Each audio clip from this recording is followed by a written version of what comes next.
नमस्कार and welcome to Curiously Education. दोस्तों, मैं हूं प्रशांत मावानी। आज एक बहुत ही इंपॉर्टेंट मिशन के बारे में हम विस्तार से चर्चा करने वाले हैं। इसरो ने अपने हैवीएस्ट रॉकेट LVM-3 का इस्तेमाल करते हुए वनवेब कंपनी जो है उनके 36 सैटेलाइट्स को सक्सेसफुली आसमान में लॉन्च कर दिया है और ये LVM-3 का पहला कॉमर्शियल लॉन्च है। ये मिशन जो है ये भारत के लिए बहुत ही इंपॉर्टेंट मिशन है। इसके साथ जुड़ी हुई जो भी इंपॉर्टेंट चीज़ें हैं, जो भी इंपॉर्टेंट बातें हैं, वो मैं आज आपके साथ शेयर करने वाला हूँ इन दिस वीडियो। तो लेट्स क्विकली क्रैक ऑन। दोस्तों, बहुत सारी चीज़ें हमें समझनी है, तो let's move on little bit fast, right. ISRO का ये मिशन है, ये पहला डेडिकेटेड कॉमर्शियल मिशन है और ये जो LVM-3 है उसका फुल फॉर्म है launch vehicle mark 3। Satish Dhawan space centre जो श्रीहरिकोटा, वो कहाँ पर है? आंध्र प्रदेश में है। तो आंध्र प्रदेश से इसको लॉन्च किया गया और ये पहली बार ऐसा हुआ है कि हमारा LVM-3 जो है वो उसने इतना ज़्यादा वज़न उठाया, हेवीएस्ट पेलोड अभी तक का LVM-3 के लिए। 5796 किलो के ये टोटल सैटेलाइट्स को लेकर उड़ गया आसमान में LVM-3 और जो लो अर्थ ऑर्बिट हैं वहाँ पर अलग अलग जगहों पर सैटेलाइट्स जो हैं उनको लॉन्च किया गया है। और इसी के साथ साथ भारत की एक ज़बरदस्त एंट्री हो चुकी है global commercial launch service market में। ग्लोबल कॉमर्शियल लॉन्च सर्विस के लिए भारत ने एक अलग से कंपनी की स्थापना की जिसका नाम है न्यू स्पेस इंडिया लिमिटेड। हम कॉमर्शियल मिशंस करना चाहते हैं, पैसे कमाना चाहते हैं, हमारे पास टेक्नोलॉजी है, हमारे पास ये हथियार है, आप समझ लीजिए, राइट। एक रॉकेट है, एक ऐसा आप समझ लीजिए कि शटल हैं जिसके माध्यम से आप अपने सैटेलाइट्स को लॉन्च कर सकते हैं और बहुत ही रीज़नेबल प्राइस में लॉन्च कर सकते हैं, प्रिसीजन के साथ लॉन्च कर सकते हैं। तो भारत ने कहा क्यों नहीं, हम दुनिया के दूसरे देशों के लिए ये सैटेलाइट्स लॉन्च कर देंगे, उसके बदले में हम पैसे कमाएंगे। तो ये बहुत ही अच्छी स्ट्रैटेजी है। तो यहाँ पर न्यू स्पेस इंडिया लिमिटेड और वनवेब नाम की जो कंपनी है उन दोनों के बीच में ये कॉमर्शियल अरेंजमेंट हुआ था और ये वनवेब जो है ये UK बेस्ड कंपनी है। इसका भी एक इतिहास है, राइट। वनवेब जो हैं उन्होंने पहले अपने कुछ सैटेलाइट्स आई थिंक 2019 में लॉन्च किए थे।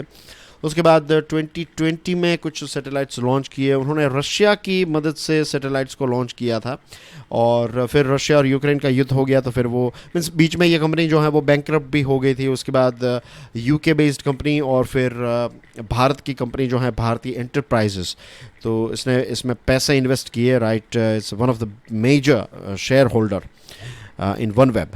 तो फिर पैसा इन्वेस्ट किया और फिर ये मिशन जो है वो मीन्स ये कंपनी जो है वो सैटेलाइट्स और ज़्यादा सैटेलाइट्स लॉन्च करेगी। वनवेब कंपनी जो है वो इंटरनेट सर्विस प्रोवाइड करना चाहती है, उसके बारे में भी हम बात करेंगे। तो यहाँ पर क्या हुआ, आप देखिए कि ये रशिया का कस्टमर था लेकिन वॉर की वजह से अब ये कस्टमर जो है वो भारत के पास आ गया। बहुत कम समय में भारत ने इस मिशन को सॉर्ट आउट किया। S सोमनाथ, जिनकी तस्वीर आपकी स्क्रीन पर है, ये चेयरमैन है इसरो के और उन्होंने कहा कि दिवाली का सेलिब्रेशन जो है वो इसरो ने स्टार्ट कर दिया।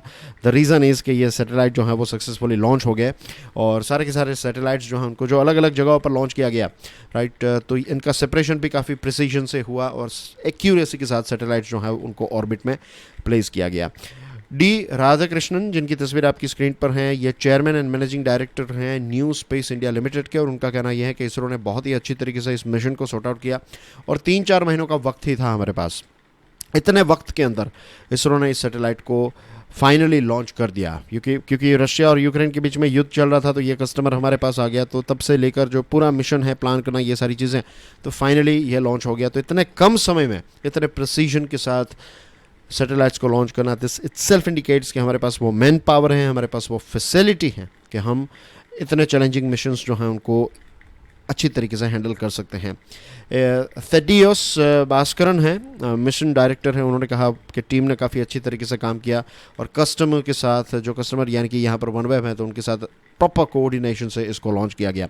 वनवेब कॉन्स्टलेशन क्या करना चाहता है? वनवेब कंपनी जो है वो कॉन्स्टलेशन यानी कि group of satellites, multiple satellites जो हैं वो लो अर्थ ऑर्बिट, पोलर ऑर्बिट में लॉन्च करना चाहती हैं और यहाँ पर 49 सैटेलाइट्स होंगे 12 रिंग्स में। तो एक रिंग जो होगी आप समझ लीजिए उसमें 49 सैटेलाइट्स होंगे, तो टोटल हो गए 588 सैटेलाइट्स। तो इतने सैटेलाइट्स जो हैं वो लॉन्च करना चाहती है। कुछ सैटेलाइट्स उन्होंने ऑलरेडी लॉन्च कर लिए हैं, जैसे मैंने आपको बताया। इस बार उन्होंने 36 सैटेलाइट्स लॉन्च किए हैं और ये वनवेब कंपनी जो हैं वो पृथ्वी को इस प्रकार से अलग अलग सैटेलाइट्स के माध्यम से पूरी कवर करना चाहती है और इनका मेन एम है हाई स्पीड इंटरनेट जो है वो पृथ्वी के कोने कोने तक हर जगह पर मिले। ये वन वेब सैटेलाइट जो हैं, जैसे मैंने आपको बताया 588 सैटेलाइट्स हैं और एक एक सैटेलाइट का वज़न है कुछ 150 किलो और 1200 किलोमीटर ऊपर जो है पृथ्वी से 1200 किलोमीटर जो LEO रीजन है तो वहाँ पर इनको प्लेस किया जाएगा। और इसके साथ दोस्तों ये सैटेलाइट्स जो हैं वो इस जगह पर रखे गए, ऐसी जगह पर रखे गए हैं कि जैसे पृथ्वी रोटेट करती हैं तो ये सारे सैटेलाइट्स जब 588 सैटेलाइट जो हैं वो अपने अपने लोकेशंस पर पहुंच जाएंगे तो ऐसा होगा कि पूरी पृथ्वी जो है उनको 24/7 365 डेज ये कवर करेंगे और इसके माध्यम से इंटरनेट हर जगह पर हमें मिलेगा। सुनील मित्तल जो भारतीय एयरटेल के साथ जुड़े हुए हैं तो उन्होंने कहा कि LVM-3 के लॉन्च से भारत जो है उसका कॉन्फिडेंस बढ़ेगा और दुनिया के दूसरे देश जो हैं वो कमर्शियल सैटेलाइट लॉन्च के लिए भारत के पास आएंगे। इसी के साथ साथ इस क्षेत्र में भारत का फ्यूचर जो है वो काफ़ी अच्छा है और 36 सैटेलाइट्स जो इस बार लॉन्च किए तो 4-4 के बैचेस में एक साथ उनको ले जाया जाता है, फिर 4 सैटेलाइट ऐसे ऐसे करके उनको अलग अलग जगहों पर लॉन्च किया जाता है। तो ऐसे भी भारत ने अच्छी तरीके से ये मिशन जो है वो सॉर्ट आउट कर दिया है। इंटरेस्टिंग बात ये है कि ये जो GSLV Mark 3 है उसका नाम चेंज करके LVM-3 क्यों किया गया, उसके पीछे रीज़न है।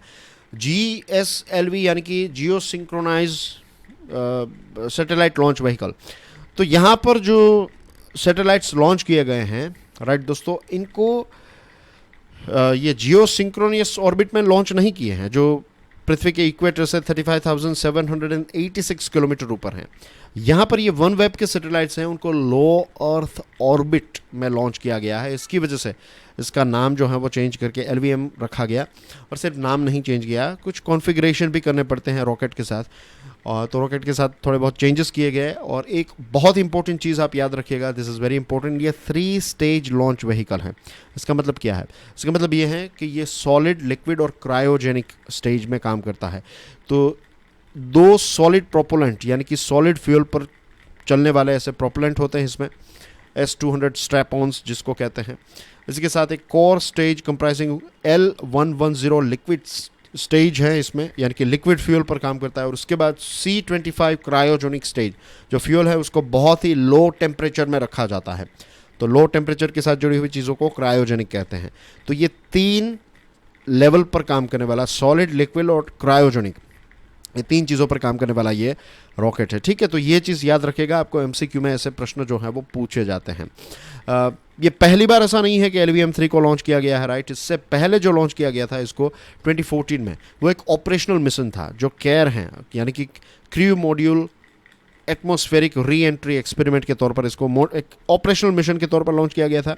इस बार का जो मिशन है this is a commercial launch और इस मिशन में बहुत मेनी फर्स्ट, पहली बार होने वाली बहुत सारी चीज़ें हुई है। For example this was the first Indian rocket to carry a 6-ton payload, first commercial launch of LVM-3 with NSIL, first multi-satellite mission of LVM-3 to LEO, and first OneWeb mission with NSIL यानी कि department of space.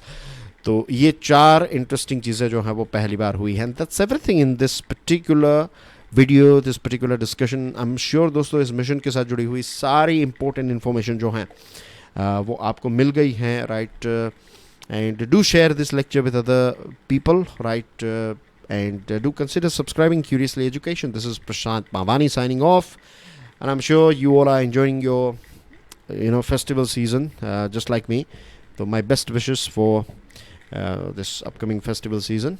God bless you all. Jai Hind.